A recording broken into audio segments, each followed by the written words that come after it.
నాటకం చూడాల్సి వస్తే ముందు వరుసలో కూర్చుంటాం. అదే సినిమా చూడాల్సి వస్తే వెనుక వరుసలో కూర్చుంటాం. ముందు వెనుక అన్నవి సాపేక్షం. సబ్బును తయారు చేయాలంటే ఆయిల్ కావాలి. అదే చేతికి అంటిన ఆయిల్ ని పోగొట్టుకోవాలంటే సబ్బు కావాలి. చిత్రంగా ఉంది కదూ, జీవితం కూడా ఇంతే.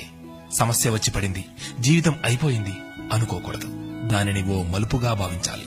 ఈ ప్రపంచంలో ఇద్దరు ఆనందిస్తారు. ఒకరు పిచ్చివాళ్లు, మరొకరు చిన్నపిల్లలు.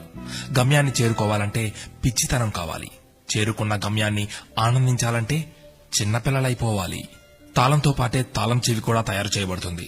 ఒకటి లేకుంటే రెండోది తయారు కాబడదు. అలాగే పరిష్కారం లేకుండా సమస్య కూడా రాదు. తోటా కంటే శక్తివంతమైనది మాట. ఒక్క మాటతో సంబంధం తెంచేసుకోవచ్చు. ఒకే మాటతో లేని బంధాన్ని పెంచేసుకోవచ్చు కూడా. మనిషి సమాజంలో సూదిలా బ్రతకాలి కాని కత్తెరలా కాదు. సూది పని ఎప్పుడు జోడించడం మాత్రమే, కత్తెర పని ఎప్పుడు విడదీయడమే. అందరినీ కలుపుకుంటూ బ్రతకాలే గాని కత్తెరలా విడదీస్తూ కాదు. నిజాన్ని మార్చే శక్తి ఈ ప్రపంచంలో ఎవ్వరికీ లేదు. కానీ ప్రపంచాన్ని మార్చే శక్తి ఒక్క నిజానికి ఉంది. నీవు సంతోషంగా ఉన్నావంటే నీకు సమస్యల్లేవని కాదు, వాటిని ఎదుర్కోగల శక్తి, ధైర్యం నీకున్నాయని అర్థం.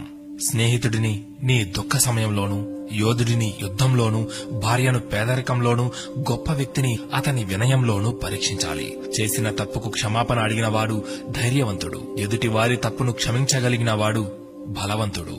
కష్టం అందరికీ శత్రువే, కానీ కష్టాన్ని కూడా చిరునవ్వుతో స్వీకరిస్తే అది సుఖమై నిన్ను ప్రేమిస్తుంది. ఓటమి లేని వాడికి అనుభవం రాదు, అనుభవం లేని వాడికి జ్ఞానం రాదు.